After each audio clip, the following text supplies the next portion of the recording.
Hey everybody, I'm your host, Strategic Jordan, and we're back to hopefully finish this chapter of Fallout Equestria. To get it read, I required keeping a low profile until I could get close. That I still had a lot of work to do. That I really didn't want to save that sadistic bitch and her rapist buck friend anyway. What the hell was I doing risking my life? Risking everything for them. And absolutely none of that mattered, as the slavers learned when the glare from my horn was matched by the light that flooded over hundreds of deadly sharp shards of mirrored glass. The slaver pony with the sawed-off shotgun managed to get a shot off before the room became a Cuisinart. He missed. The particularly bloody murder of 5 slavers was not going unnoticed. The one shot fired had drawn attention, and now I was running through the maze, trying desperately to figure out my way out while slaver guards in heavy barding and battle saddles gave chase. I'd left Blood and Daff alive and in shock. The corridor decorated with a scene so bloody would have made raiders envious. I had snatched up the lever-action shotgun and the mayor's rifle, but I hadn't had time to search the remains. I had only the ammo currently in the firearms. According to my eyes forward sparkle, that wasn't much. 2 shots in the shotgun, 12 in the rifle. Red marks on my EFS compass told me that 2 more guards were ahead of me. They undoubtedly had the building surrounded outside. My only hope was to get out of here and change terrain before there was enough time for more than the closest slavers' forces to be brought to bear. I wished I'd chosen to bring the stealth buck after all. Yeah. The Well, red probably marks would have got moved, taken. weaving through the maze, drawing closer. I crouched down, hiding, shotgun ready. The moment the first guard's head appeared in the corridor, I slid into Sats and opened fire. The slaver guard went down hard, bleeding from a hole in her torn throat. The second was right behind her. I put the only other shot I had into her face, centered on her left eye. Then, I discarded the lever-action shotgun and galloped ahead. Right choice. I heard shouts, and the galloping sounds of armor-shod hooves on the shattered glass behind me. Ahead, I spotted an open doorway, twilight pouring in around the slaver pony positioned there. She was a unicorn, and was floating a riot shield in front of her as she finished setting up a chain gun in the entrance. Fuck. I drove into another passage and back towards a dead end as I weighed my options. The slavers behind me were getting closer. I bumped into the mirror behind me, a splash of cold washing over my body from the touch. I turned, looking into the only fully intact mirror in the house of wacky reflections, and froze. Staring back at me was me, but not me. The little pip staring back at me was wearing cobbled-together raider armor. She was shot to hell, dying, her body giving out as she glared at me with a swiftly deteriorating battle stance, her gaze daring me to make another move. I shrank back in horror, turned, and ran, right into the path of the chain gun. I would have been bloody giblets if my sudden appearance hadn't completely surprised the unicorn mare. The moment it took her to recover was just enough time for me to telekinetically grab the gun and spin it around, opening fire. Oh, that's the riot shield mean. was sorely insufficient to its rather awesome firepower. I paused for a moment in a futile attempt to pull the chain gun off its mounting and take it with me. Then I dashed out the door. A sniper in one of the Pinkie Pie balloons took a shot. The bullet whizzed past me, tearing into a ruined popcorn cart. I started weaving, making myself as difficult a target as possible. I needed someplace safe, preferably someplace high. It was time to call Calamity. This whole plan was a bust. A griffin swooped overhead, strafing at me with a submachine gun. I changed course, hoping I wasn't being corralled. I was. The path in front of me dead-ended at the wrought iron fence that surrounded the amusement park. They had maneuvered me into a trap. At least, that was their intention. As I galloped past an overturned confectionery stand, Pinkie Pie's pink pies, I magically scooped up a dozen scattered pie tins, floating them ahead of me. I levitated them each higher than the last, forming stepping stairs. See, Wrapping myself TK in is levitation fucking field powerful. to virtually negate my own weight, I ran up the stairway of pie tins and leapt over the fence. The Pinkie Pie balloon sniper fired again, putting a hole through the last tin just as my hoof left it. The griffin turned and continued the chase. But, at least for the moment, I had reduced my opponents to 2. I dove, rolling and brought out my targeting spell, unleashing half the bullets from the rifle into the griffin's armored underbelly as she flew over me. Talon armor turned out to be very good. She was not dead, not even bloodied, but the impacts had knocked the wind from her, driving her to land roughly. I rolled back to my hooves as another sniper shot struck the ground right where my head had been. I needed to get out from under this sniper pony. She was no calamity, but she was a frighteningly good shot. And it would only take one hit. I ran for the nearest intact building, firing the last of my bullets into the 2 guard ponies standing watch in front of it. I tossed the rifle, telekinetically swooping up one of the guard's automatic pistols as a replacement, and burst through the doors of the Alpha Omega Hotel. The hotel which had once hosted the Summer Sun celebration had seen better centuries. The aura of ruined opulence clung to the interior like its faded and peeling wallpaper. The air was dingy and filled with light motes of dust and decay. Small rains of plaster occasionally fell from cracks in the ceiling. The hotel was home to ponies who knew they were on a glorified death row. Ponies sat along the bar, drinking their night away, knowing that tomorrow most of them would be slaughtered in a bloody spectacle for the amusement of the crowds. Crowds full of fellow slaves who would somehow look into the pit and not see themselves. Who could look and actually cheer. My heart felt sick as I walked quickly through the small throng of silent slave ponies. They glanced my way briefly, if at all. They didn't care. Why should they? We were, apparently, incapable of caring about each other. I brushed dampness from my eyes and looked for the stairs. If I could make it to the roof, I could call Calamity and get the hell out of here. I made my way up to the Alpha Omega, who was plodding on a rotting carpet. My EFS was picking up a host of friendly marks, but no sign of any pony, or griffin, who was hostile. I passed a painting of Celestia standing gracefully in what looked like a grand ballroom, a kind smile on her face, surrounded by colorful ponies in the fever of a party. The Summer Sun celebration in full swing. The painting was graying from age and dust. Goddesses, this is such a depressing place, I muttered, almost wishing for more guards to come charging up behind me, if only so the adrenaline would shield me from the blanket of despair that was beginning to smother me. Why weren't they? I should have all of Stern's armies on my tail by now. It's not like that sniper didn't see where I went. Maybe they considered me trapped. But even then, I can't imagine why they would just sit back and let me make a home in here. Why weren't they coming up? I found the next flight of stairs and started up. I was just clearing the top when all the friendly lights on my EFS started turning red. I was picking up dozens of hostiles now. Far too many. The lights blurred together, making it impossible to identify the positions of individual opponents. I floated up the automatic pistol and crouched low, hoping I could sneak past most of them. The door opened, not by hoof or horn, but by the telekinetic pull of the unicorn pony on the other side. I immediately slid into Sats, targeting the colt before he even saw me. And froze again. A colt. The child, who was floating a single-shot shotgun next to him inexpertly, wasn't even old enough to have a cutie mark. Beyond him, I saw other children. Young fillies and colts, all looking well-nourished, well-cared for, and annoyingly well-armed. The room itself was brightly lit and recently painted in cheery colors. The worst of the cracks had been repaired, I suspected by magic, and the air was considerably cleaner. Unlike every other building used by either slavers or slaves, this floor had been restored to a fair reflection of its former glory. My eyes widened further as I spotted what was clearly a schoolroom through the doorway opposite this one. Red-Eye's words echoed through my head. Our nation's young ones are and have always been my highest priority. All that we sacrifice, we do for them, to give them a better place. The scene before my eyes was simultaneously wonderful and horrifying. Young children, ripped from their homes and their families, and given to the caring of, loving, approving mares and stallions. Their real families were dying in the city below, trapped and enslaved behind the wall, while they themselves were being given the best possible care, probably the best possible life in the equestrian wasteland.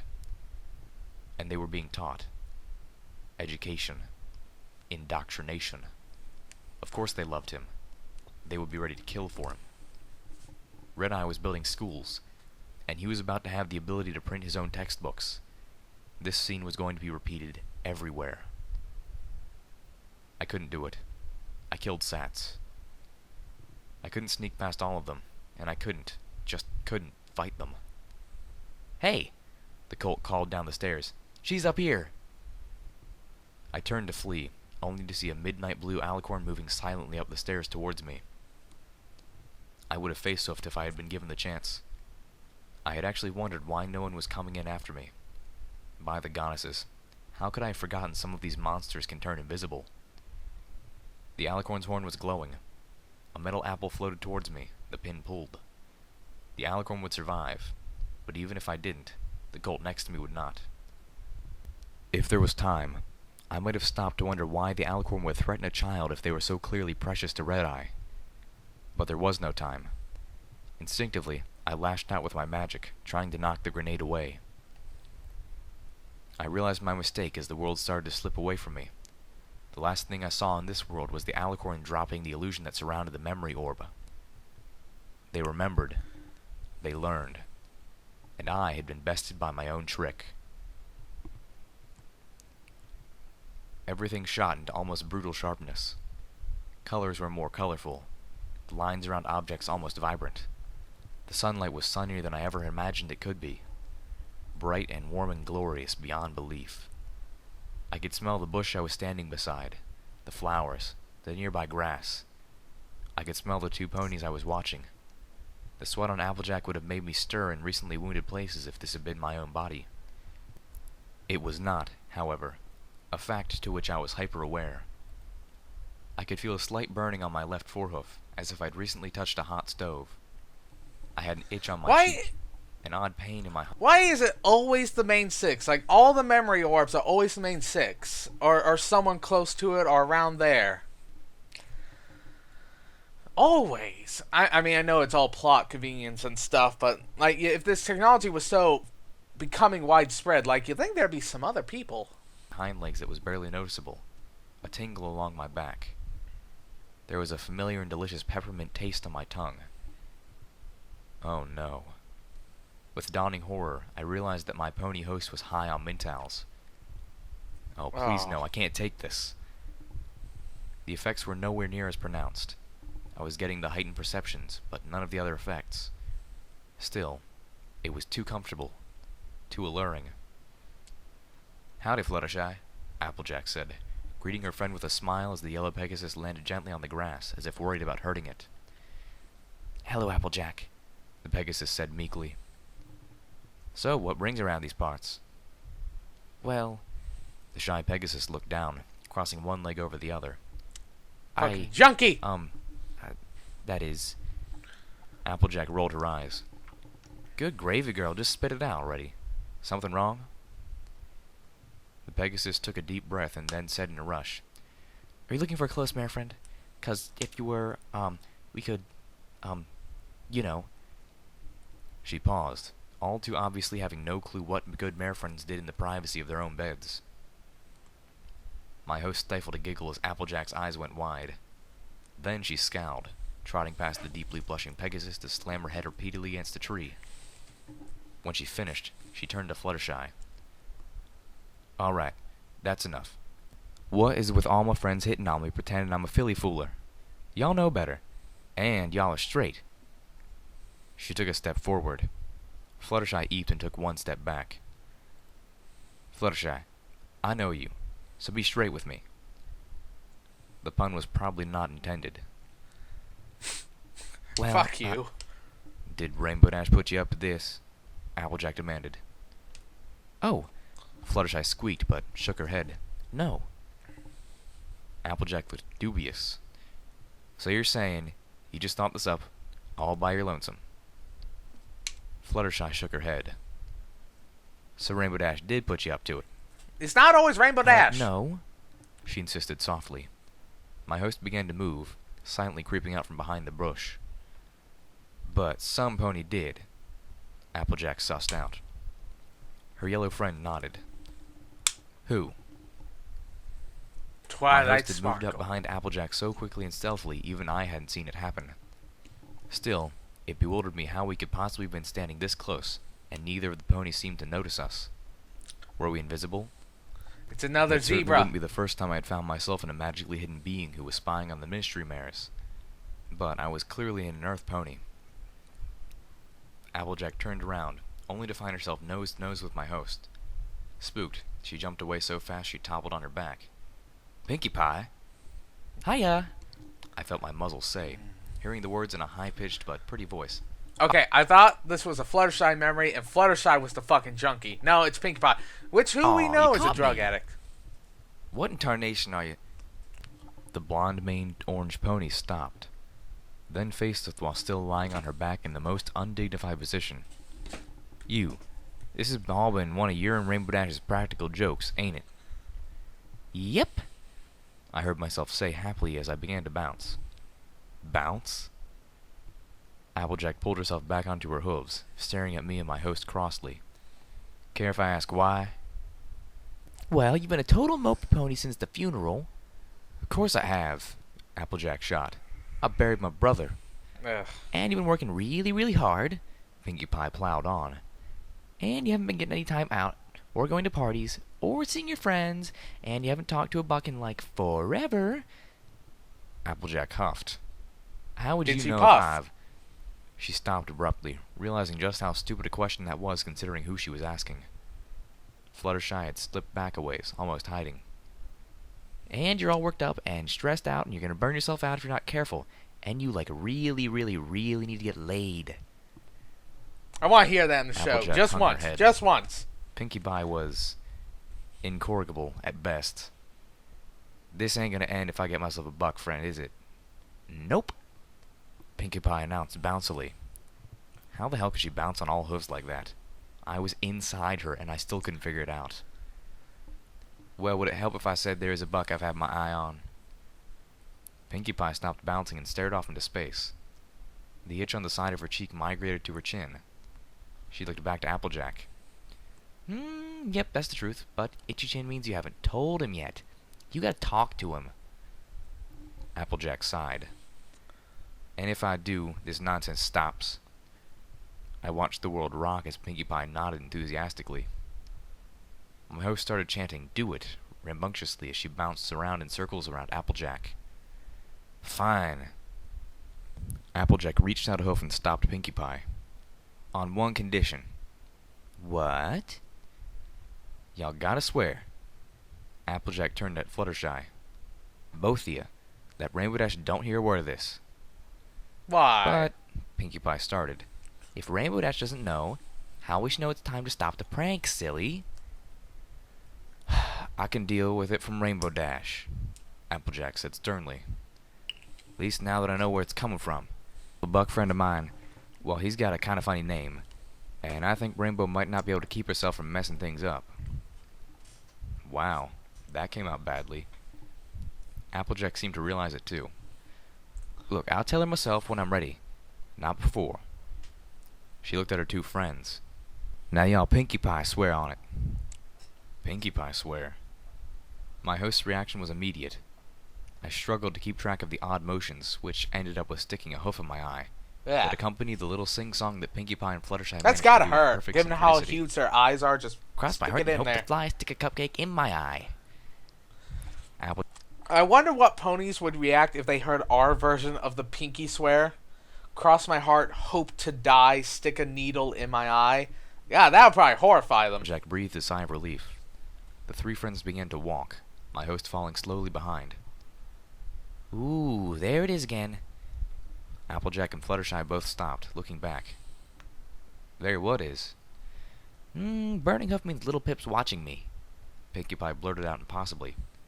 Or will be watching me. I'm not sure yet. She bounced after her friends. Who's little Pip? The furnace pits, Stern suggested, glaring at me. I was bounded and shackled to the floor. And as if that was not enough, two green-coated alicorns stood frozen beside me, trapping me inside a shield.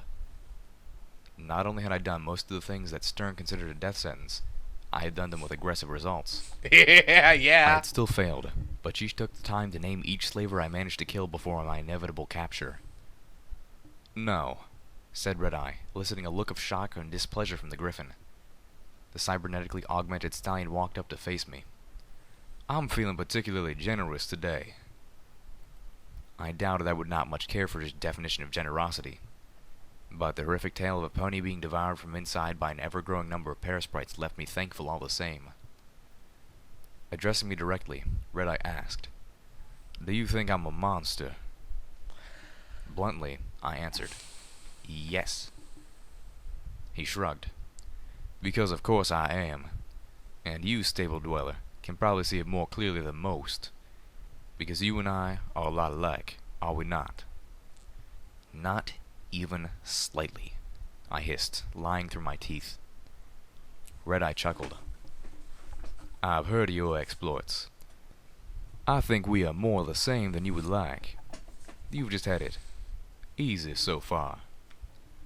Enraged, I spat. "Easy? You think what I've been through out here has been easy?" Red-Eye gave me an almost fatherly smile.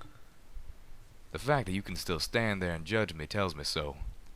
You have had hardships, I'm sure, but you've never been forced to give up your principles for the greater good. To sacrifice yourself and become a monster because it was the right thing to do." The problem with this kind of a, like trying to justify yourself is we don't know your problems, and 9 out of 10 times when the villain gives this kind of speech, there were other ways to solve the problems. Now, again, that gets down to whether they could see it or not, or if they just took the easy way. It gets complicated, but just generally, like without going into detail, 9 times out of 10, when the villain gives this kind of speech, he's telling the truth from his perspective, usually, but 9 out of 10 times, there's usually a better way to do it. So, again, until we know what the situation was for him, I'm going to say you're a fucking asshole. I don't care about the justification until I know the background reason. Oh, how I disagreed. "You couldn't do it even to escape," he noted, "for which, by the way, I am very grateful. Had you harmed even a hair on one of those children—" He paused, then simply said, "Thank you." Red-Eye turned towards Stern. His cape fell into view, a rough rectangle made from stable security barding. The number 101 was visible in yellow against the black cloth. "Take her back downstairs and keep her under shield. Tomorrow, she fights in the pit." Lined up in the darkness with 5 other ponies, I spent an hour rummaging through the recorded messages of Miss Periwinkle. Most were worthless, but one was actually from Ministry Mare, and not the one I was expecting. Oh? "Dear Miss Periwinkle," the voice began. I found it odd to hear an audio message addressed like it was a letter. "It was a pleasure to hear from you again. The new posters for the libraries are absolutely perfect. I hope it will not be a burden to have 200 produced by next week. I also have a more delicate matter to ask you about. Let me preface this by saying that for decades now, ever since she taught me her gem-finding spell, Rarity and I have gotten together at irregular intervals to swap magical spells. I must admit, and please believe I do not say this to brag, it has been a long time since she brought anything that I hadn't already learned myself. That is, until 3 days ago. I was thrilled to see that she had learned a trick that I had never seen before. She had enchanted a small mirror. To look into it, you would see your reflection, just as with any mirror. But if you touched it, or focused your magic on it, then a spell within the mirror took... Well, the way she put it, the mirror took a picture of your soul. Then a second enchantment allowed the mirror to show that image. As Rarity told me, the mirror could show you what you would look like on the outside. Or on the inside. I must admit, I wasn't ready for what I saw, and I'm still not sure about it. But that's personal. Rather, I wanted to ask you if you could give me any clue as to where Rarity may have learned enchantments like that. I know Rarity would refashion any magical spell until it was customized to her wishes, but honestly, I've been scouring my books, but I've found nothing that even remotely resembles these spells. It's the Oh, Rarity, you fucking bitch! I know you've worked closely with her for the last few months, so I hoped you have an idea. Also, it's hardly worth mentioning, but the spell felt... cold. Not like Rarity's spells at all. Anyway, this is mostly just a matter of rampant curiosity, and I ask that you please not mention this to her. But if you have any idea, I would really appreciate it if you let me know. Your friend, Twilight Sparkle. I deleted the messages from my PipBuck, but kept that one. I sat in the silent darkness with 5 other marked souls and waited. The noise outside told me that the seating around the arena was quickly filling. I heard Stern, her voice magnified over the speakers, welcoming every pony to the bloody show. I heard hooves pounding bleachers in applause. My face twisted in disgust. How could they? This was sick. Earlier, a slave master pony had attached a sheet to my flank, covering my cutie mark. She had snarled and whispered to me her fondest desires that my suffering be deep and excruciating and very slow. She had known one of the rapist slavers. The only reason I had survived being numbered was because Stern was watching, but she still got away with covering the bottom side of the sheet with some sort of stinging powder that was making it hard for me to concentrate. I was number 3. Blood and Daff were numbers 1 and 2 respectively. They sat closest to the gate, looking out at the arena. A large plot of broken cement underneath a cage from which several barrels were suspended. I could see pressure plates set up like mines all over. Neither of them had spoken to me, going out of their way to ignore my existence. I couldn't decide whether to be hurt or relieved. Eh. It used to be an ice skating rink, the blue-colored buck with number 4 on his flank said conversationally. Apparently the owner of the fun farm had a thing for ice skating. I'd just be thankful Red Eye removed the water talisman and put it to better use. These fights are brutal. I want Lil Pip to have a gladiator moment. Like, no, not just one. All the gladiator moments, except for the death at the end. No death for Lil Pip. She'll just reload her save file. Enough without having to do them on ice. What I mean by gladiator moment is, I like all the Coliseum fights in Gladiator. The one I kind of want right now, or really soon, is when, Maximus gets up and starts walking to the arena. Everyone's like, General or Spaniard or whatever. That was cool. I want that. I tried to imagine that, and just couldn't. Outside, the crowds began to chant for the first fight, their hoof stomps falling into a unity that would make the goddess proud. Oh, I want Little Pip to go, "Are you not entertained?" That would be the best. Part of me wanted to hurt them, and these were the ponies I was trying to save. Hey, consider yourself lucky, the blue buck joked. Being number 3 ain't bad. Any pony told you how these things work? I shook my head. The roar outside rose to a crescendo. There was a loud buzz, then a clanging sound as the gate was levitated up by a unicorn no pony inside could see. Round 1, Stern's voice boomed. From the Red Gate, all the way from the Rock Farms, we have Cinderblock. This is his second event, so you know he's got some hooves on him. And from the Black Gate, she's tough. She's mean. She's a raider with a body count higher than the spikes in her hair. It's Blood.